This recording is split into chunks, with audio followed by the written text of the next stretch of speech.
Question है, देखिए, find force in the Newton which mass A exert on a mass b if b is moving towards right with 3 meter per second square, all surface are smooth and g is equal to 10 meter per second square।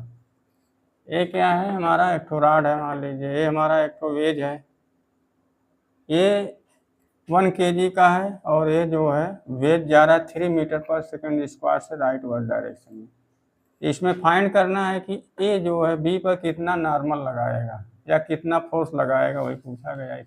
Find force in newton which mass A mass B पर यानी 1 kg पर कितना Newton का force लगाएगा, हमें find करना है। सबसे पहले इसका हम वेज को लें, वेज को, तो वेज हमारा ये वेज है, इस तरह वेज है, वेज है, इस पर 3 मीटर पर सेकंड स्क्वायर से ये जा रहा है। इस पर नॉर्मल ए जो है, इस पर नॉर्मल लगाएगा, ये ऐसे है, ये कॉन्टैक्ट सरफेस है ना, कॉन्टैक्ट सरफेस के परपेंडिकुलर, कॉन्टैक्ट सरफेस के परपेंडिकुलर ये ऐसे लगाएगा, ऐसे ऐसे नॉर्मल लगाएगा, जितना ये इस पर लगाएगा उतना ये इस पर लगाएगा, यानी इस पर ऐसे लग रहा है ये इस पर यानी ऐसे लगाएगा ऐसे, तो इसका देखिए ये हो जाएगा और इधर एक हो जाएगा, ये देखिए यानी ऐसे है, तो ये देखिए 37 डिग्री एंगल है, तो ये 53 हो जाएगा, तो ये 37 हो जाएगा, ये 53 हो जाएगा। तो यन देखिए ऐसे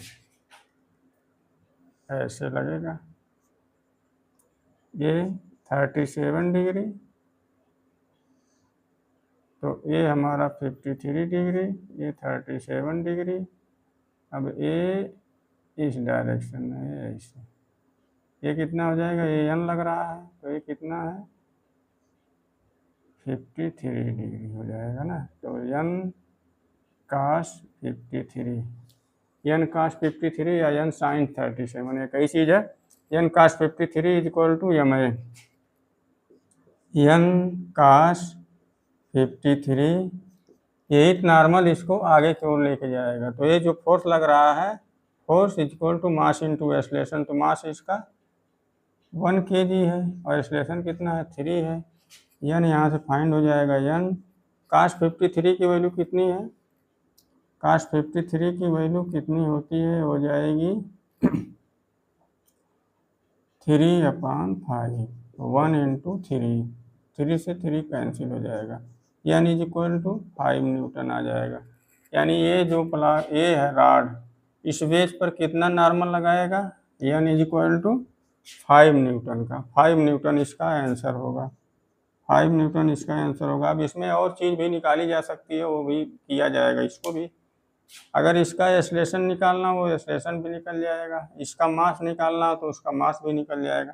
अब ये तो निकल गया, हमारा फाइनल आंसर आ गया जो पूछा गया है, F is equal to 5 newton, इतने इस पर आएगा, ए इक्वल टू एफ जो नॉर्मल रहेगा एन इक्वल टू 5 न्यूटन। तो इसके बाद थोड़ा सा इसमें और किया जाए, कुछ आंसर आ गया है, अब इसमें कुछ और चेंज किया जाए, मतलब और कुछ निकाला जा सकता है। जैसे मान लीजिए हमारा ये इसका एक्सेलरेशन कितना होगा, ये हमको निकालना होगा। देखिए सबसे पहले क्या किया जाए, हम इसको हम हटा रहे हैं, ये हटा दिए पूरा, इसको पूरा हटा दिए। अब देखिए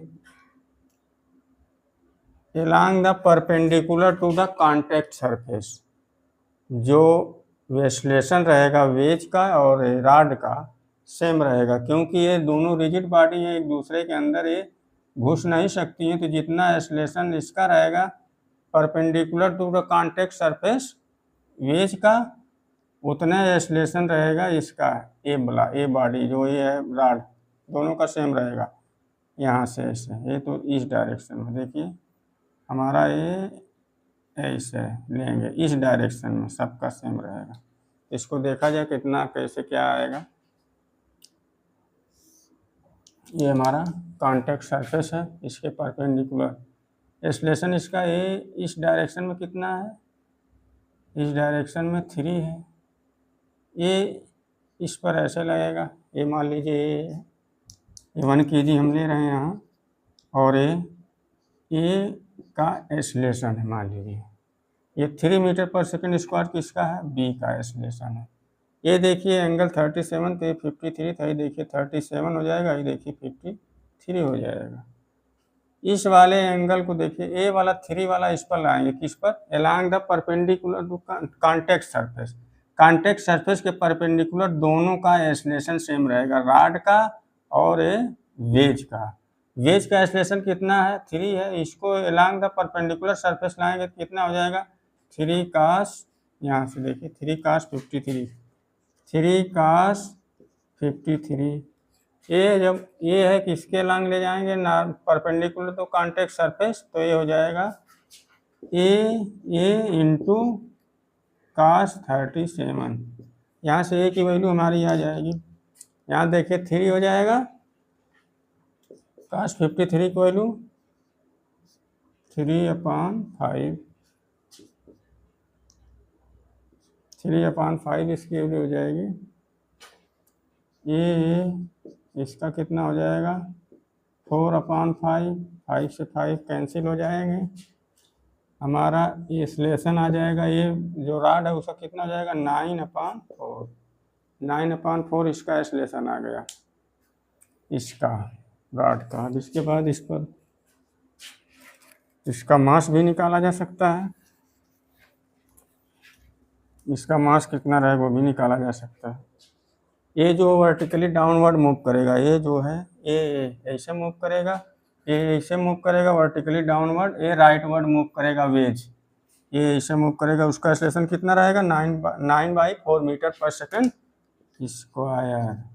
अब देखिए इस पर कितना फोर्स, इसका मास कितना आ सकता है, देखिए ये हमारा है, ये हमारा है, ये हमारा, ये हमारा वेज है, रॉड है, यहाँ पर हमारा आर प्राइम है, यहाँ से कितना लगेगा, आर लगेगा ऐसे, इस पर ये आर ऐसे लगेगा, आर ऐसे लगेगा,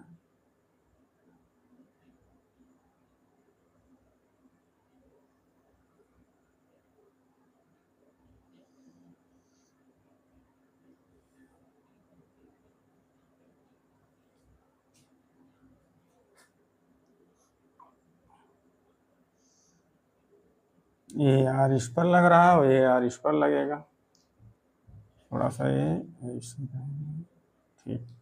ये कितना है, 37 डिग्री, ये हमारा कितना आया था, 53, ये 37, ये हमारा ऐसे, ये 37 डिग्री है, ये 53 डिग्री है, तो ये कितना हो जाएगा हमारा, 53 डिग्री हो जाएगा, ये 37 डिग्री हो जाएगा।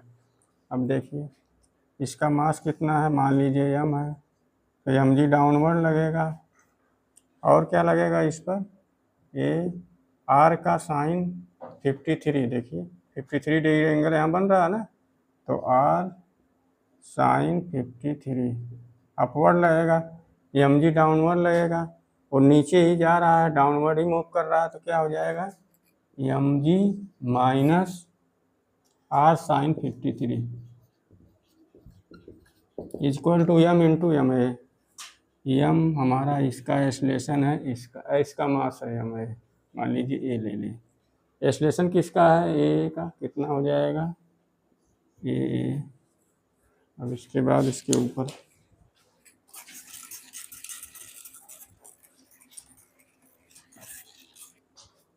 अब देखा जाए क्या हो जाएगा, M G minus R sine 53 is equal to M A, हमारा ये मास है एम ए इंटू, तो हमारा हो जाएगा क्या, ये इक्वल टू 9/4, जी की जगह 10 रख देंगे तो एम ए है, यहाँ 10 हो जाएगा, आर का वैल्यू 5 आ चुका है, साइन 53 की वैल्यू, साइन 53 साइन 53 की वैल्यू आ जाएगी हमारी 4/5 is equal to MA into 9/4। यहाँ से उसका